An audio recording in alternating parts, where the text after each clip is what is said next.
우리 성가대 너무나 감사합니다. 또 우리 영호 형제 정말 감사합니다. 사도행전 2장 42절부터 47절까지입니다. 우리 다 같이 일어나서 같이 한 목소리로 봉독하죠. 같이 봉독하겠습니다.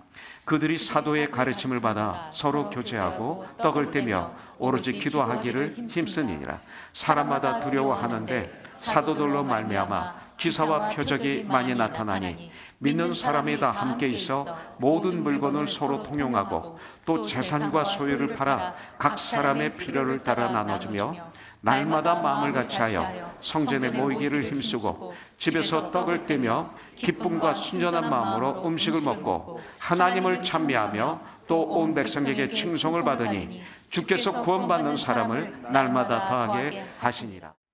이 사도행전은 액츄라고 그러는데 영어로는, 한국말로는 사도행전, 사도들의 행전이라는 뜻인데, 사도들의 이 활동을 기록했다기보다는 사도들을 통한 성령님의 역사, 이것이 사도행전입니다.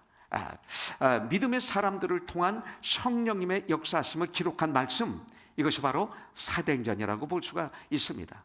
바로 지금은 구원받은 저와 여러분들을 통해서 역사하고 계시는 하나님의 역사, 성령의 역사, 이것을 성경은 우리에게 말씀하고 있죠. 그렇다면 우리가 어떻게 성령 충만함을 받을 수 있습니까?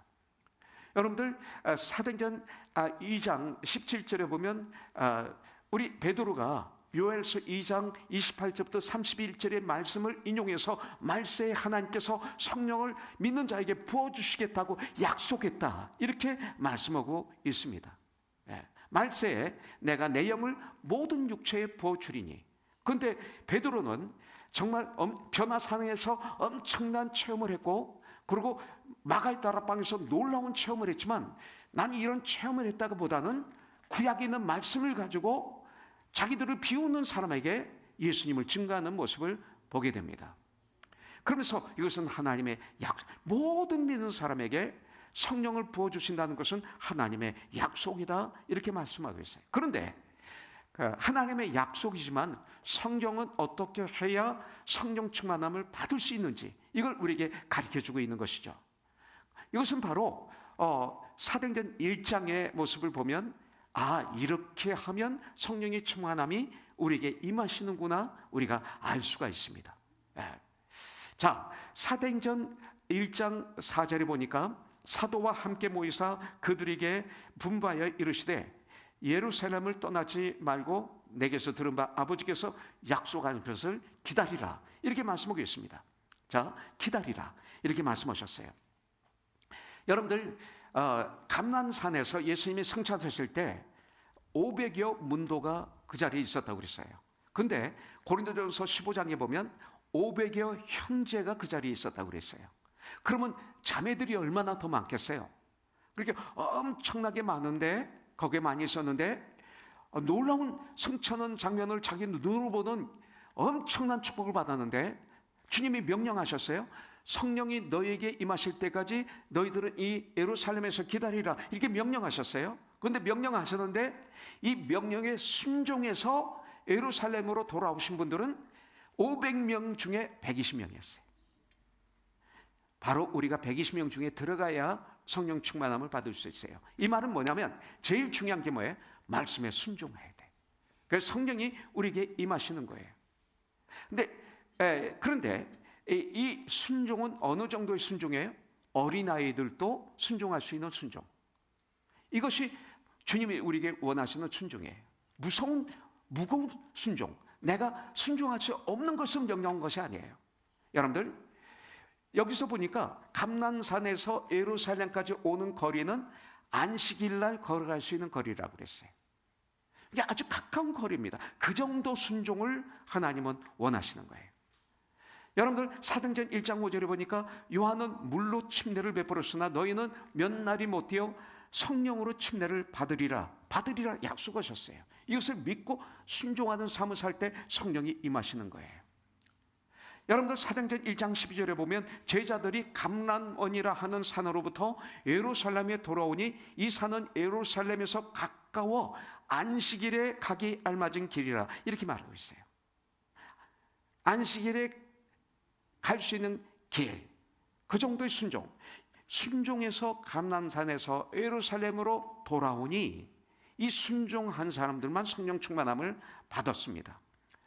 사도행전 5장 32절에 보니까 우리는 이 일의 증인이요 하나님이 자기에게 순종하는 사람들에게 주신 성령도 그러하니라. 순종할 때 성령이 임하세요. 자, 두 번째, 누구에게 성령 충만함이 임하십니까? 두 번째는 사도행전 2장 16절에 이는 곧 선지자 요엘을 통하여 말씀은 하신 것이니 일렀으되. 자, 하나님의 말씀으로 지금 유대인들에게 설교를 하고 있는 거예요. 반박하고 있는 거예요. 오순절 마가다락방에 성령의 충만함을 받은 사람들을 비웃는, 술에 취했다고 비웃는 그들에게 상처받고 쓰러져 있는 게 아니라 극기에 담대하게 복음을 전하는 거죠. 우리에게 어려움이 왔을 때 그때가 복음을 전할 때래요. 우리에게 힘든 일이 왔을 때 그때가 바로 주님의 증인의 사명을 감당할 때인 것이죠.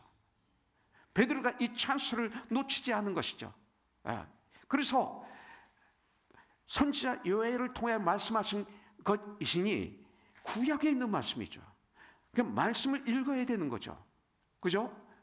갈라디아서 3장 2절에 보니까 내가 너희에게서 다만 이것을 알려 하노니 너희가 성령을 받은 것이 율법의 행위로냐 혹은 하나님 말씀을 듣고 믿고 믿음으로냐 그랬어요. 듣고 믿음으로냐 이렇게 말하고 있어요.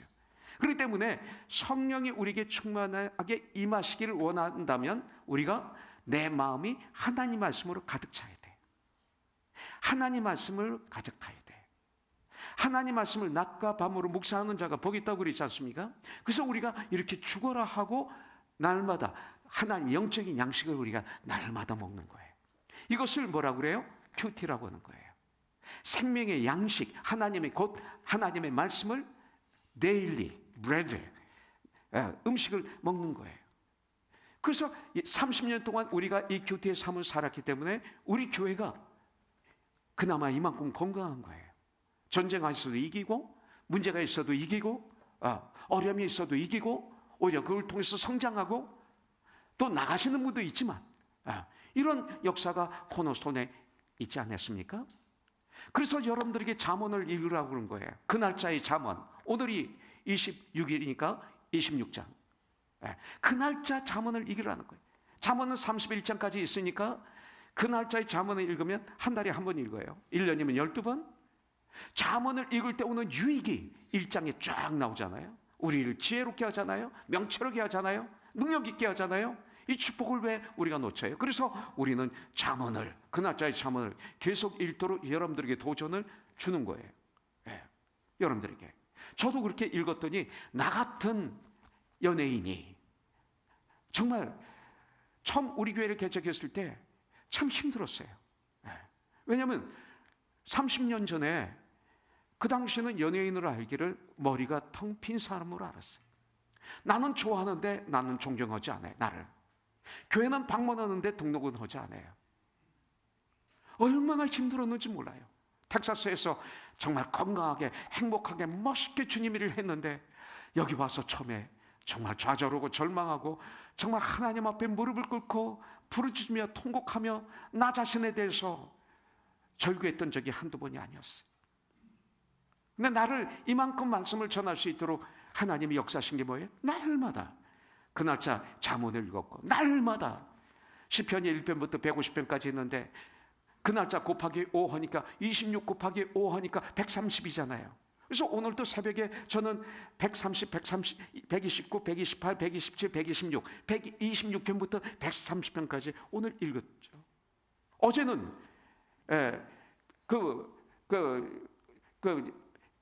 116편부터 120편까지였죠. 그래서 어제는 새벽 예배를 인도하고 또 일들이 많아서 116, 117, 118 읽고 120편을 읽고 119편은 빼놨어요. 왜냐하면 조금 이따 읽으려고. 176절까지 있는데 어떻게 그 시간에 읽어요? 그래서 빼놓고 조금 이따 읽지 했는데 잊어버리고 어제는 못 읽었어요. 내일 읽어야죠. 제가 시편을 이렇게 매일 읽었더니 가끔 빠지지만 저를 하나님의 이 정도로 쓸 수 있도록 저에게 능력을 주시고 힘을 주시고 때때로 쓰러질 때 저를 일으켜 주시고 실수하면 고백하고 그 실수의 자리에서 주님께 돌아오는 이런 목사가 되도록 인도해 주셨어요. 얼마나 감사한지 몰라요. 예.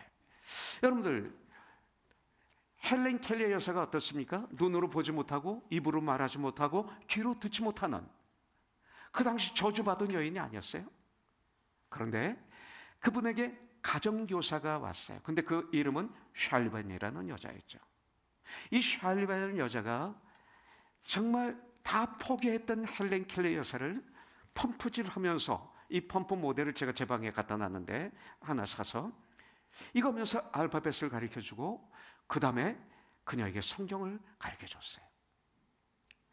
그래서 크리스찬이 된 거예요. 그러면서 이 자매가 이 점자 성경, 마태복음 하나만 해도 벽에 꽉 찼죠. 이 점자 성경을 마태복음, 마가, 누가, 요한을 몇 번을 읽은 줄 아세요? 183번을 읽었어요. 그래서 정말 이 헬렌 켈리 여사가 188독을 3독을 했더니 눈으로 보고 귀로 듣고 입으로 말하는 수많은 사람들에게 도전을 주고 지금 하나님 품에 안겼잖아요. 여러분들, 조지 뮬러 목사는 여러분들 어떻게 생각해요? 고아의 아버지죠. 조지 뮬러 목사, 영국에서 독일 사람이었지만, 그런데 조지 뮬러를 갖다가 기도의 아버지라고도 합니다. 기도의 아버지. 그런데 우리들이 모르는 것이 있는데 이분이 신약과 구약을 200독을 했어요. 여러분들, 기도와 말씀은 떨어지지 않아요. 기도를 호흡이라고 그러잖아요. 호흡. 근데 후 뱉는 게 기도예요. 찬양, 예배. 근데 들이마시는 건 뭐예요? 말씀이에요. 그러니까 기도, 말씀, 이게 호흡이란 말이죠. 그러니까 기도하면 말씀이 들어가고 말씀하면 기도가 들어가는 거예요. 그렇기 때문에 기도의 아버지 조지 뮬러, 하나님 말씀을 200독 했다 조지 뮬러, 이게 맞는 거예요. 그래서 위대한 하나님의 사람이 된 거 아닙니까?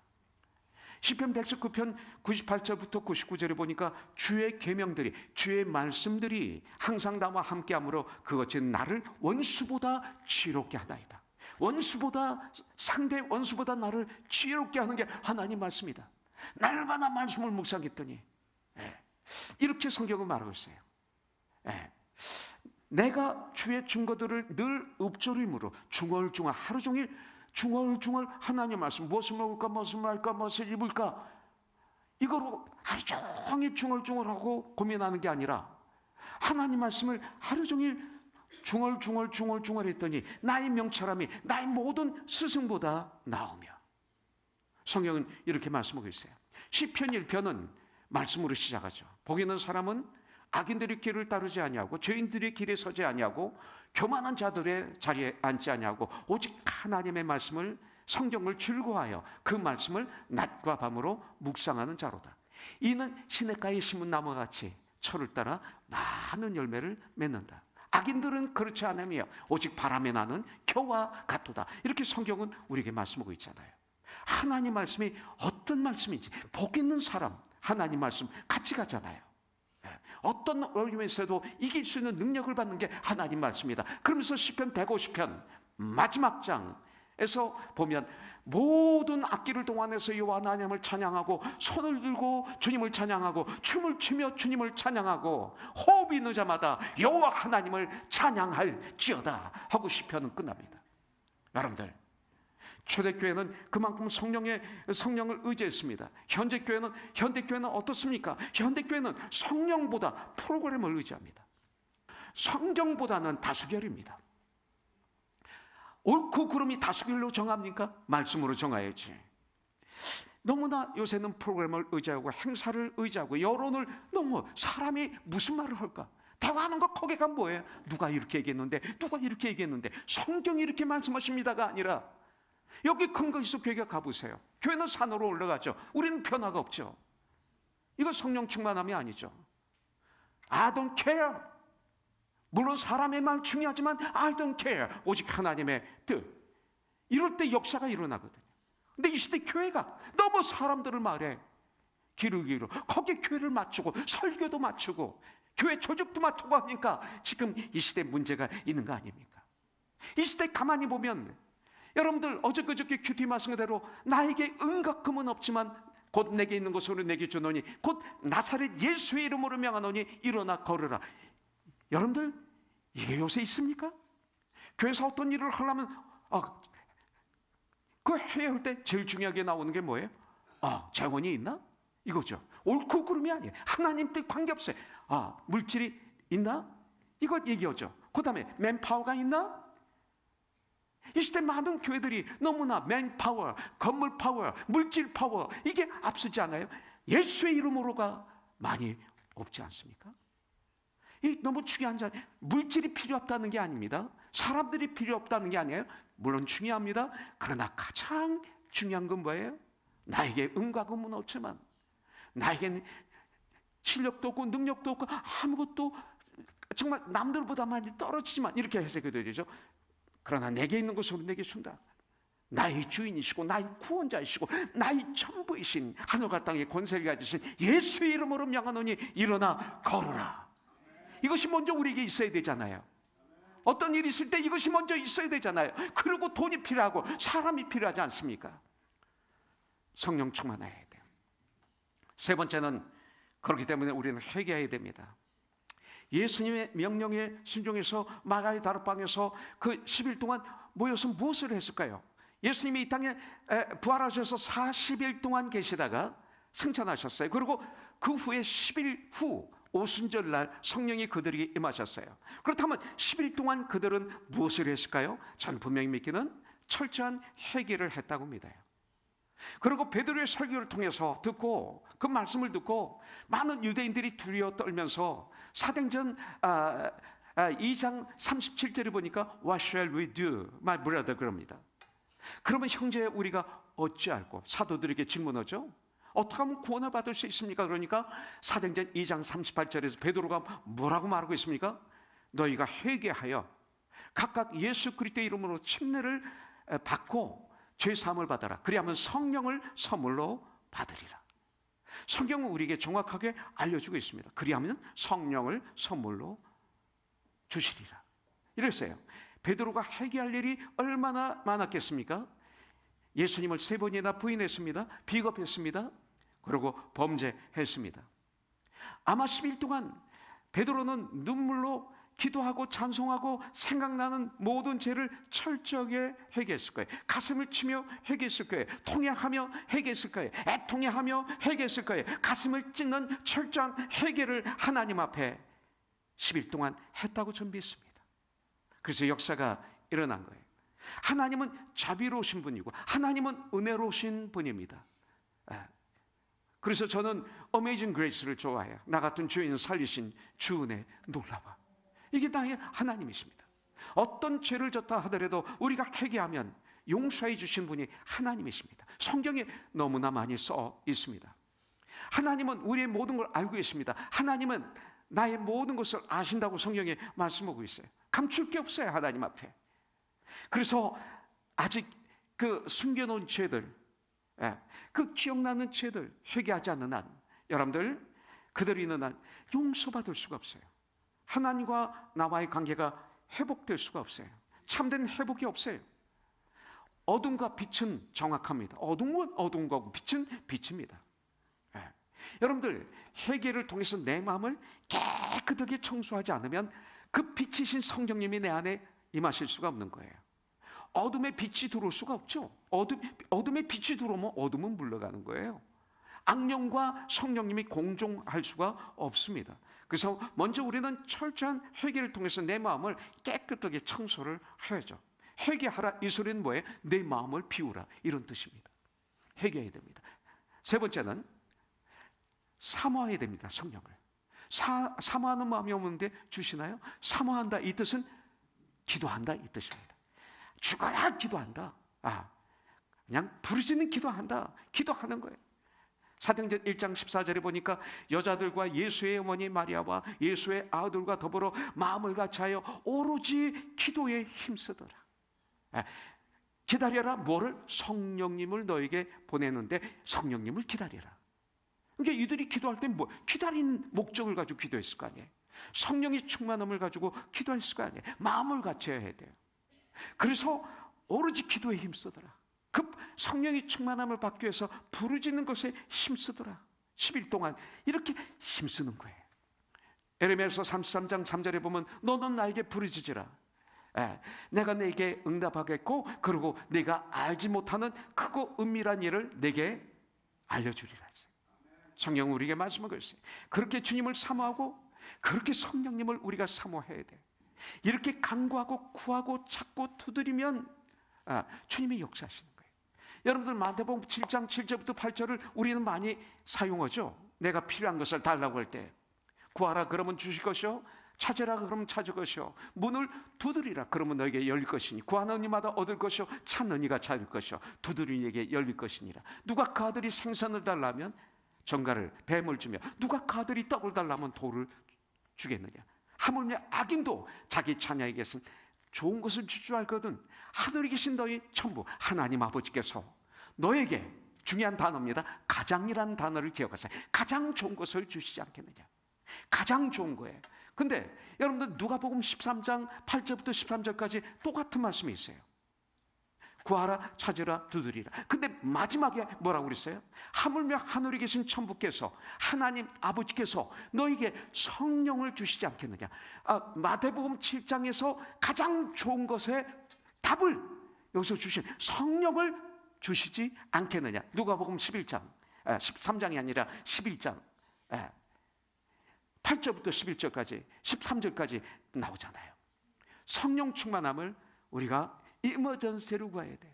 여러분들 우리가 그래야 이 땅에서 부여한 삶을 살고 승리하는 삶을 살고 정말 멋있는 삶을 살고 강한 삶을 살고 하나님의 뜻을 이 땅에 이루는 하나님의 사람들이 되기를 원하면, 내 가정을 멋있게 이루기를 원하면, 내 사업처에서 승리하기를 원하면, 내가 나의 삶의 현장에서 승리하는 삶을 살기를 원하면 우리 크리스찬들은 제일 중요한 게 성령 충만함을 구해야 돼요.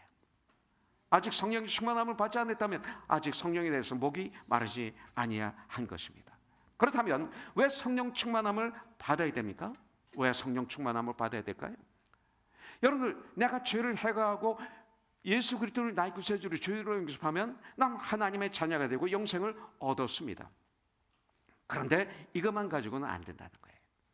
요한복음 1장 12절에 보면 영접하는 자 곧 그 이름을 믿는 자들에게는 하나님의 자녀가 되는 권세를 주셨으니 그랬어요.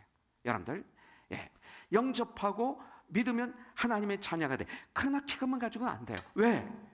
여러분들 마태복음 16장 16절 보니까 사도들에게 제자들에게 주님은 너희들은 나를 누구로 믿느냐 하실 때 베드로가 16장 16절에서 주는 그리스도요 살아계신 하나님의 아들이십니다 그랬어요.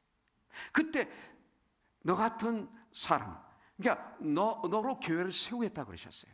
로마서 10장에 보면 네가 마음으로 예수를 믿어 의에 이르고 입으로 시인하여 구원에 이른다고 말씀하셨어요. 그래서 베드로는 거기서 주님을 영접한 거예요. 구원 받은 거예요. 그런데 구원 받았지만 여러분들 예수님을 3번 부인하고 말아요. 약해요. 그리고 주님과 눈과 눈이 마주칠 때 밖에 가서 통곡하고 회개하고 옵니다. 이게 인간입니다. 여러분들 이것이 인간입니다. 그렇기 때문에 우리는 성령 충만함, 주님의 능력을 받아야 됩니다. 내 안에 능력으로 가득 차야 됩니다. 왜 받아야 돼요? 마태, 마가, 누가, 요한에 나오는 베드로와 사도행전 여기에 나오는 베드로와 비교해 보십시오. 그럼 금방 우리는 알 수가 있습니다. 이 복음서에 나온 베드로는 성령 충만한 삶을 살기 전에 베드로입니다. 예수님을 3번 부인합니다. 그러나 오늘 설교하는 오늘 말씀 사도행전 2장 14절부터 36절까지가 베드로의 설교예요. 이 설교 한번 들어보십시오. 오순절날 아침 성령 충만함을 체험하고 난 다음은 유대인들이 그들을 향해서 아주 경멸하고 저들이 술에 취했다, 저들은 하나님의 능력으로 된 것이 아니다 할 때 담대하게 지금 설교하고 있는 것입니다. 이 내용을 보면 담대해졌죠. 그리고 정말 설교를 열정적으로 합니다. 생명을 걸어놓고 설교를 합니다. 생명이 두려워 예수님을 3번씩이나 부인하던 자가 이제는 생명을 내놓고 설교를 할 수 있었던 것은, 예수님을 증거할 수 있었던 것은 성령 충만한 체험을 한 다음 베드로는 달라진 거예요. 저와 여러분들에게 이런 역사가 있어야 돼요. 성령 충만함을 체험한 다음에는 베드로 생각이 삶이 다 달라졌어요. 우리 삶이 달라져야 돼. 우리 생각이 달라져야 돼요. 성령이 임하시면 어떻게 됩니까? 우리 생각이 달라지고 마음이 달라져요. 마음을 새롭게 함으로 변화를 받아. 로마서 12장 2절에 보면 이제 너희들은 마음을 새롭게 함으로 변화를 받아 이 세대를 본받지 말고 오직 하나님의 선하심과 온전하심과 그 뜻을 구하라. 이렇게 말씀하고 있잖아요. 성령이 임하시면 제일 먼저 일어나는 사건이 뭐예요? 내 마음이 새롭게, 내 마음이 썩어질 마음이 주님의 마음으로 바뀌는 거, 새로워지는 거예요. 이런 놀라운 역사가 일어나게 되는 거죠. 그래서 우리는 이것이 필요해요. 성령을 주시는 이유가 뭐예요? 성령이 임하시면 우리가 하나가 돼. 그러니까 하나가 되어서 이 세상을 변화시키는 자들이 돼요. 여러분들, 내가 있지만 있는 동 마는 동, 내가 살아가는데 주의 아무 영향도 못 주고 또 영향을 주는데 아주 나쁜 영향만 주는 내가 되어서 살다 죽으면 얼마나 저주해? 근데 나를 통해서 나의 언어, 나의 표정, 나의 삶을, 그리고 내가 도와줌, 만남을 통해서 주위 사람들에게 유익을 주고 변화를 주고 그들에게 비전을 주고 꿈을 주고, 어떤 삶이에요? 이게 멋있는 삶 아닙니까? 성령이 임하시면 이런 삶이 되는 거예요. 여러분들, 그래서 오늘 일부 예배 때 선교사님 참여하셨잖아요. 그래서 내가 그랬어요. 여기에서 그렇게 이제 공부를 마쳤으면 한국에 가서 유명한 학교, 신학교 가서 교수도 할 수 있고, 이분이 똑똑하고 정말 명철하고 기름 부음 받은 하나님의 일꾼이거든요. 그런데 왜 캄보디아 그렇게 휴미디하고 너무 끈적끈적했고 너무나 더운 그곳, 왜 그곳에 다시 돌아가려고 그럽니까? 다시 돌아가려고 그럽니까? 나를 이렇게 쳐다보고 있어요. 지금 무슨 소리 하는 거예요? 이것처럼. 왜 돌아가려고 그럽니까? 그래서 내가 질문을 다시 했어요. 선교사님, 거기 안 가시면 갈 데가 없죠? 그랬더니 맞아요. 우리는 갈 데가 얼마나 많아요. 그런데 이분은 여기서 공부를 마치고 거기서 선교를 하다가 들어와서 공부를 마치고 아이들과 다 같이 다시 들어갔는데 자긴 거기 가지 않으면 갈 데가 없대. 네. 갈 데가 없대. 그런데 지금 여기로 가는데 이 결단을 했죠. 그랬대. 이게 성령 충만함이에요. 하나님이 원하신 대로 가는 게 성령 충만함이에요. 거기서 이제 이분을 통해서 구원받을 그 어린이들, 그 젊은이들, 학교를 섬기기 위해서 공부를 하고 학위를 받아가지고 가는 거예요. 얼마나 멋있어요. 우리 다 가라는 거 아니에요. 근데 이분은 그렇다는 거죠. 요한복음 17장 여러분들 21절 22절에 보면 예수님의 마지막 기도가 나오죠. 아버지께서 내 안에, 내가 아버지 안에 있는 것 같이 그들도 다 하나가 되어 우리 안에 있게 하사 세상으로 아버지께서 나를 보내신 것을 믿게 하옵소서. 그들이 하나가 됐을 때 세상은 하나님 아버지께서 성자 예수 그리스도를 이 땅에 구원자를 보내신 거로 믿게 된다 이거예요. 교회가 하나가 되지 않는데 믿어요? 거짓말이에요. 이 시대 수많은 교회들이 하나가 안 돼 있어요. 시기, 질투, 분당, 그냥 만나기만 하는 가십, 그리고 하나님 말씀을 마음으로 듣지 않고, 이게 교회 생활이라고 하고 있어요. 얼마나 많은 사람들이. 이게 무슨 크리스찬이에요? 그래가지고 누구를 변화시킬 수 있어요? 나를 통해서 누가 변화됩니까? 그러면서 주님은 아버지께 기도하는데 내게 주신 영광을 내가 그들에게 주었사오니 이는 우리가 하나가 된 것 같이 그들도 하나가 되게 하려 함이니이다. 아버지와 아들이 하나가 된 것처럼 그들도 우리들이 하나가 되게 하려 함이라. 근데 성령이 임하셨어요. 교회가 이제 시작이 되었어요. 그러면서 에베소서 4장 1절부터 3절에 보면 평안에 매는 줄로 성령이 하나 되게 하신 것을 이미 이제 하나가 됐어요. 성령이 하나 되게 하신 것을 힘써 잡아 지키라. 이 전쟁을 이제 하라고 말하고 있는 거죠. 마귀는 교회를 분리시키기 위해서 변실을 합니다. 교회를 깨트리기 위해서, 분리시키기 위해서. 마귀란 뜻이 뭐예요? 분리시키는 자, 이간질을 하는 자, 이게 마귀의 뜻입니다. 우리가 교회를 분리하는 일을 한다면, 그 이간질시키는 일을 한다면 그분은 마귀가 아니에요. 그러나 마귀의 노예죠. 교회에서 이런 일이 많이 일어나요. 하나가 되는 것을 이미 이루어 주셨고 명령하셨고 하나 되는 것을 잘 지킬 수 있도록 도와주셔서 이 귀한 일을 감당할 수 있도록 나를 통해서 주의가 변화돼. 놀라운 역사를 하나님이 나를 통해서 이루어 주시는 거죠. 그 다음에 이 땅에서 부유한 삶을 살게 돼요. 성령이 임하시면. 그러면서 참 천국을 누리며 참 천국의 소망을 갖게 되는 거죠. 천국의 소망, 죽음 후에 이제 내가 가야 될 나의 본향, 이 소망이 뜨겁게 내 안에 임하기 때문에 지금 내가 승리할 수가 있는 거예요. 여러분들, 로마서 15장 13절에 보면 소망의 하나님이 모든 기쁨과 평강을 믿음 안에서 너에게 충만하게 하사 성령의 능력으로 소망이 넘치게 하시기를 원하노라. 소망이 넘쳐야 부유하죠. 능력이 있죠. 소망이 없는 사람이 무슨 능력이 있어요? 없잖아요. 참 소망, 이 몸의 소망 무엇인가? 우리 주 예수 뿐일지 할 때 우리에게 능력이 임하는 거죠. 그 다음에 성령이 주시는 담대함으로 이제는 예수 그리스도는 예수 그리스도가 아니라 예수는 그리스도라고. 예수 그리스도라는 뜻이 뭐예요?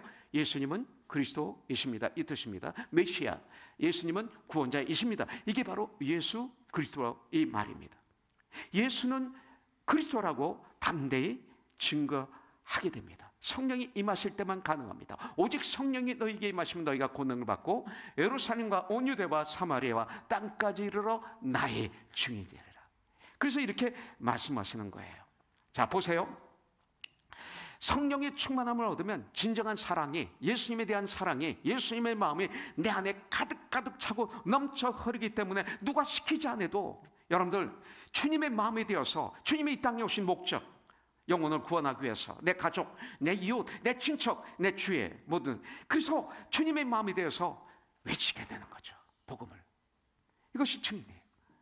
사도행전 4장 31절에 보니까 빌기를 다음에 기도하기를 끝임에 모인 곳이 진동하더니 무리가 다 성령에 충만하여, 성령 충만함은 계속 받아야 되는 거예요.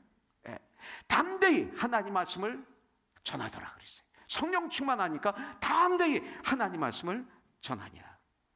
그러니까 여러분들 전도하는 분들은 성령 충만함을 받은 분들입니다.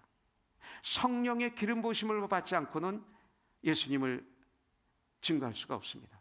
성령 충만함을 받으면 어떤 결과가 일어나요? 갈라디아서 5장 22, 23절이죠. 오직 사랑과 희락과 화평과 오래 참음과 자비와 양성과 충성과 온유와 절제니 이 같은 것을 금지할 법이 없느니라. 우리의 삶 가운데 성령의 9가지 열매가 주렁주렁 열리게 됩니다. 그럼 우리 삶이 달라지는, 생각이 달라지는 거죠.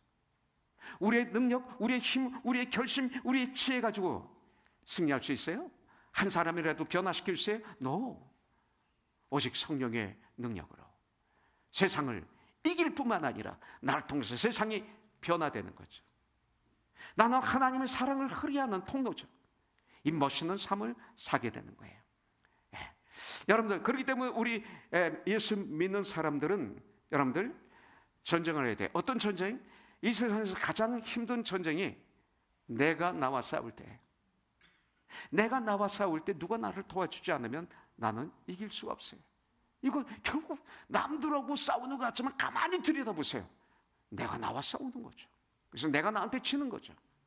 이것이 나에게는 제일 힘들어요. 이때 우리는 성령의 도우심이 필요합니다.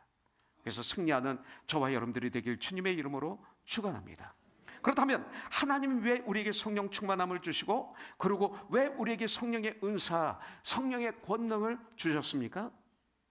여러 가지가 있지만 성경에 은사장이 있어요. 은사가 나오는데 고린도전서 12장에 9가지 은사가 나오고, 로마서 12장에 7가지 은사가 나오고, 그 다음에 에베소서 4장에 4가지 혹은 5가지 직분의 은사가 나오고, 그 외에 보조적인 은사가 많은데 이걸 다 적어놓고 분류하면 2개가 나와요.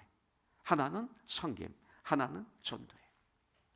믿는 사람들끼리는 섬기는 거예요. 이게 성도의 의무예요. 내가 섬기면 되는 거예요. 왜 싸워요? 섬김 받으려고 그러고 내가 교만해져서 그런 거죠. 자꾸 사람들만 보는 거예요. 자기는 성장하지 않고 자꾸 남을 보니까 문제가 생기는 거예요. 저 사람은 저렇고 저 사람은 저렇고. 이게 교회의 문제예요. 저 교회가 이렇게 하니까 우리 교회도 이렇게 합시다. 성적은 없어. 다 그런 거예요. 오직 성령이 너희에게 임하시면 너희가 권능을 받고 예루살렘과 온 유대와 사마리아 땅까지 이르러 내 증인이 되리라. 순서입니다. 이 전도. 자, 마지막으로 우리 지금 성령 시대에 살고 있습니다.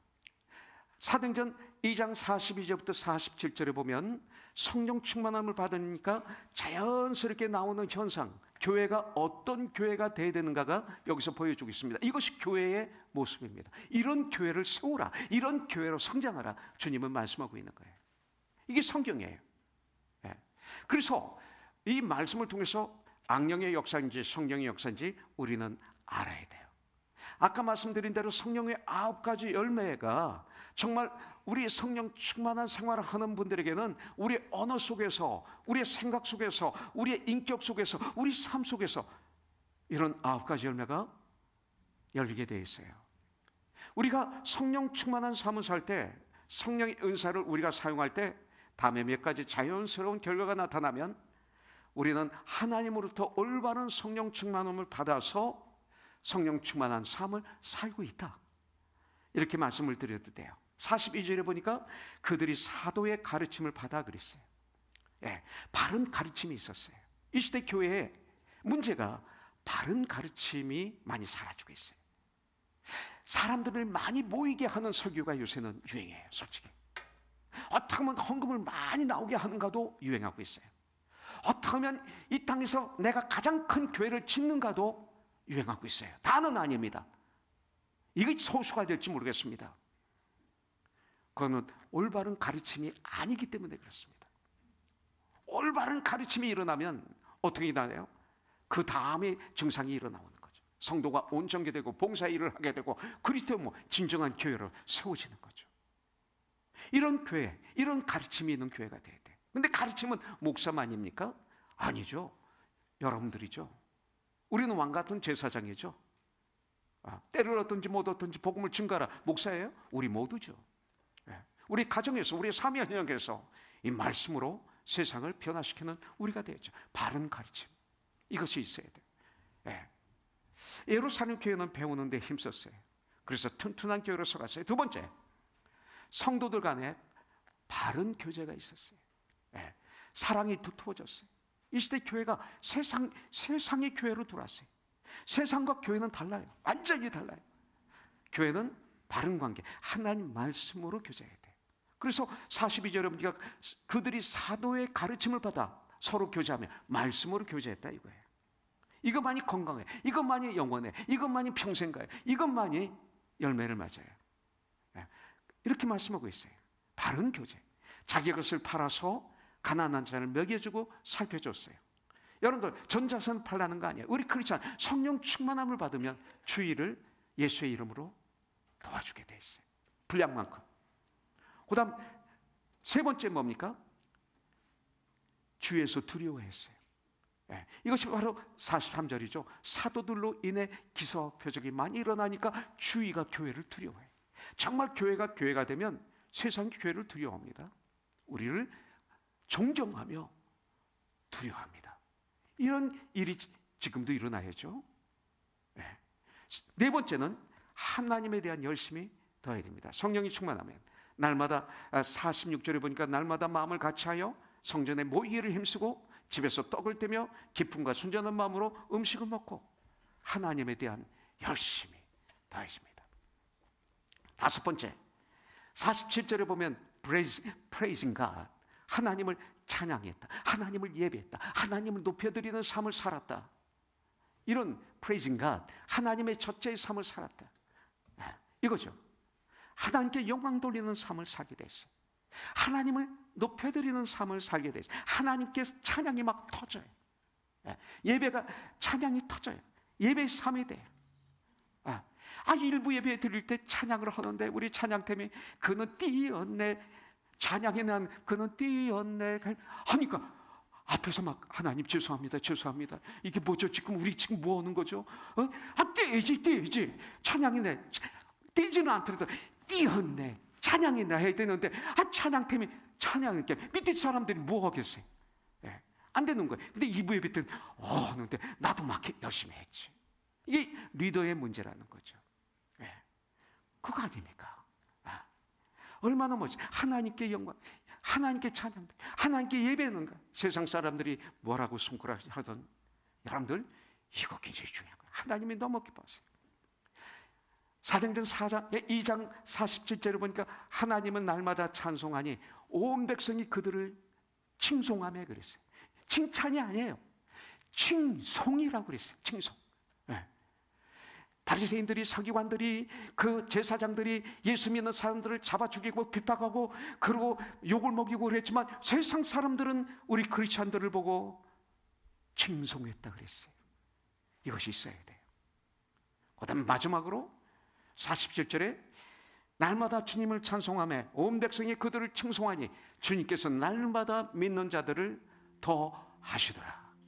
이거예요. 많은 사람이 구원을 받아 교회 수가 불어났어요. 이게 진짜 부흥이에요. 이게 진짜 부흥이에요. 욕심이 아니라 전도하게 하시는 거예요.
주님만 다